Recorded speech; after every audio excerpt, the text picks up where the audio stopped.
Conjugate of a complex number, conjugate of Z is Z bar होता है, इसको Z bar से denote करते हैं।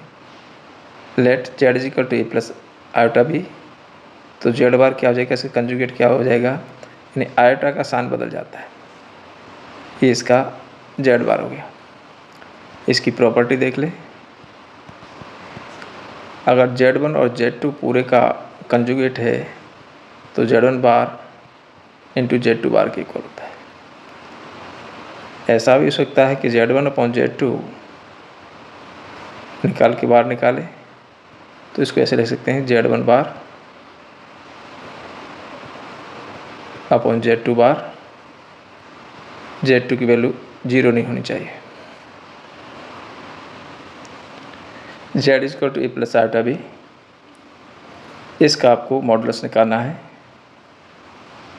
मॉडुलस Z यह क्या होता है, अंडर रूट ए स्क्वायर प्लस बी स्क्वायर, यानी रियल Z है उसका स्क्वायर प्लस इमेजरी Z की जो वैल्यू है उसका स्क्वायर, ये हमारा मॉड ऑफ Z हो गया। इसमें भी प्रॉपर्टी आपकी, अगर Z1 Z2 का मॉडल्स निकालें तो Z1 का अलग निकाल दें, Z2 का अलग निकाल दें और मल्टीप्लाई कर दें। Z1 अपॉन Z2 है और पूरे का मॉडुलस है, तो ये Z1 का मॉडुलस अपॉन Z2 का मॉडुलस के इक्वल होता है। Z2 आपका 0 नहीं होना चाहिए। एम्पलीट्यूड या आर्ग्यूमेंट, ये आपका एक्स एक्सिस है, इसको हम रियल एक्सिस बोलते हैं। ये आपका वाई एक्सिस है, इसको इमेजिनरी एक्सिस बोलते हैं। एक्सिस, अगर आपका Z ए प्लस आयोटा बी है तो इसको हम ऐसे लिख सकते हैं ए कॉमा बी, यानी ए आप एक्स एक्सिस पे से रियल एक्सिस पे चलें और बी आप इमेज एक्सिस पे चलें। ये डिस्टेंस ए और बी, ये जो एंगल बनेगा थीटा, ये जो अल्फ़ा या थीटा जो भी मान लें हम, ये हम कैसे निकालेंगे, इसमें आपका 10 लग जाएगा, 10 alpha is equal to b by a, ये पॉजिटिव होना चाहिए। तो अल्फ़ा इज इक्वल टू आ गया 10 इनवर्स बी बाई ए। अगर आपका complex number a plus iota b की फॉर्म है, ए और बी दोनों पॉजिटिव है, तो इस क्वाड्रेंट में होगा। आर्गूमेंट को हम थीटा से रिप्रेजेंट करते हैं, तो यहाँ पर आर्गूमेंट क्या आएगा, theta is equal to alpha आएगा। अगर आपका जेड इस तरह से है minus A plus iota B, तो माइनस ए इधर आ गया और बी ऊपर जाएगा, तो इस क्वाड्रेंट में आएगा। तब हम आर्गूमेंट कैसे निकालेंगे, नहीं थीटा कैसे निकालेंगे, ये पाई माइनस अल्फ़ा होगा। अल्फ़ा हमने निकाल दिया, alpha is equal to 10 inverse B by ए।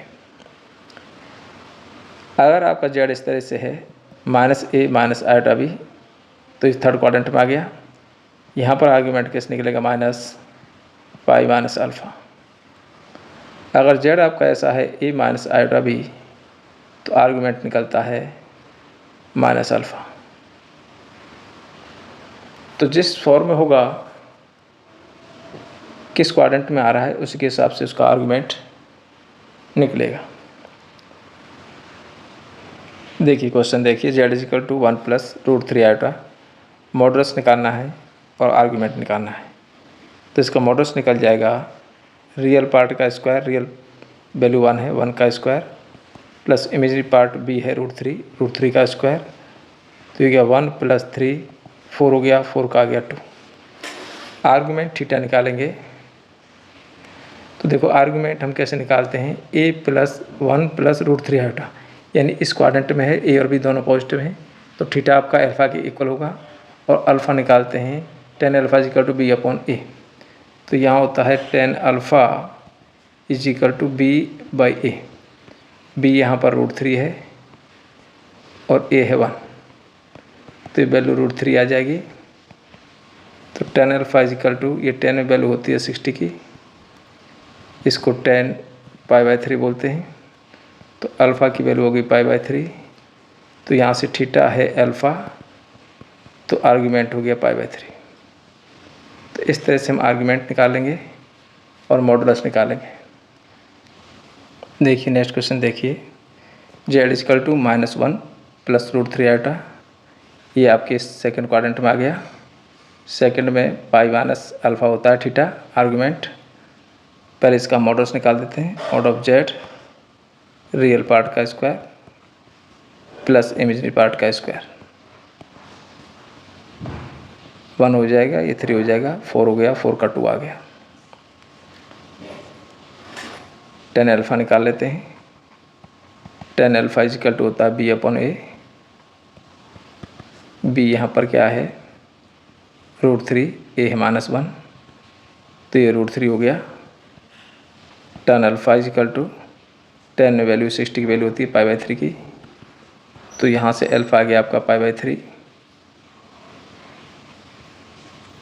अब हम आर्गुमेंट निकालेंगे।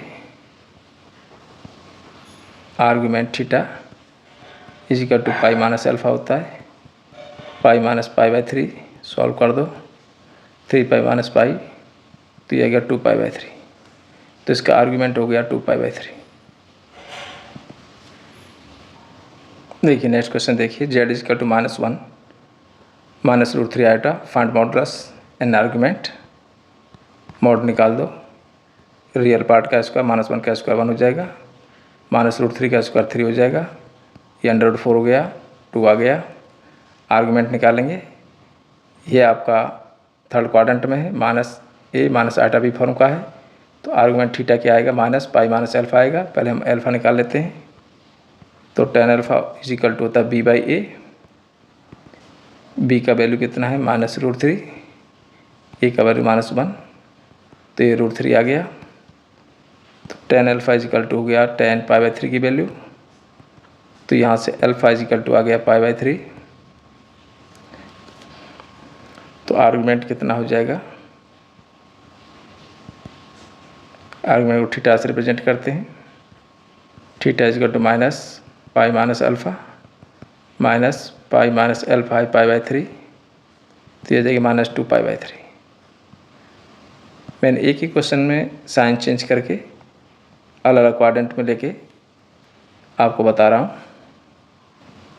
देखिए अगला देखिए पोलर फॉर्म। पोलर फॉर्म क्या होती है, r cos θ + r sin θ की फॉर्म में जो भी फॉर्म लिखा जाएगा, ट्रिग्नोमेट्रिक फॉर्म में लिखा जाता है, इसको हम पोलर फॉर्म कहते हैं। r क्या है, r उस कॉम्प्लेक्स नंबर का मॉड ऑफ z है। थीटा क्या है, थीटा उसका आर्गुमेंट है। मान लीजिए z दे रखा है 1 - आयोटा, तो पहले तो इसका मॉडुलस निकालें। ये r हो जाएगा, 1 का स्क्वायर 1 और -1 का स्क्वायर भी 1, तो √2 आ गया। अब इसको देखिए कौन से क्वाड्रेंट में है, ये आपके फोर्थ क्वाड्रेंट में जा रहा है। थीटा = अल्फ़ा है, पहले tan α निकालिए, b/a। b कितना है, -1, ये 1, तो 1 हो गया। तो tan α = 10, ये 45 की वैल्यू होती है, तो अल्फ़ा की वैल्यू आ गई π/4। तो आर्गुमेंट थीटा कितना होगा, -α, तो थीटा = हो गया -π/4। अब हम पोलर फॉर्म लिखेंगे। Polar form r cos θ + iota sin θ। r की value √2, cos θ value -π/4 plus iota sin -π/4। ये आपकी पोलर फॉर्म है। और एक क्वेश्चन देख लें, z = -1 - आयोटा। पोलर फॉर्म लिखनी है आपको, तो पहले मॉड ऑफ z निकाल दें। रियल पार्ट का स्क्वायर -1 का स्क्वायर 1, -1 का स्क्वायर 1, तो ये आ गया √2। अब थीटा निकाल लें। ये आपका z इस तरह से है, -a - आयोटा भी, तो इसमें थीटा होता है आपका -π - α। ये आप आर्गुमेंट निकालेंगे। तो पहले हम tan अल्फ़ा निकालें। tan alpha is equal to b by A, b minus 1 A B minus 1, तो 1 आ गया। तो अल्फ़ा की वैल्यू आ गई पाई बाई 4, इन 45 डिग्री की वैल्यू होती है 1। अब आपको थीटा चाहिए, तो थीटा हो गया माइनस पाई बाई 4, तो आ जाएगी माइनस 3 पाई बाई 4। अब पोलर फॉर्म लिखेंगे, polar form r cos theta plus iota sine theta. ये मॉड ऑफ जेड है, ये आर है, तो आर हो गया √2 कॉस थीटा की value minus 3 pi by 4 plus iota sine minus 3 pi by 4। यही आपकी पोलर फॉर्म।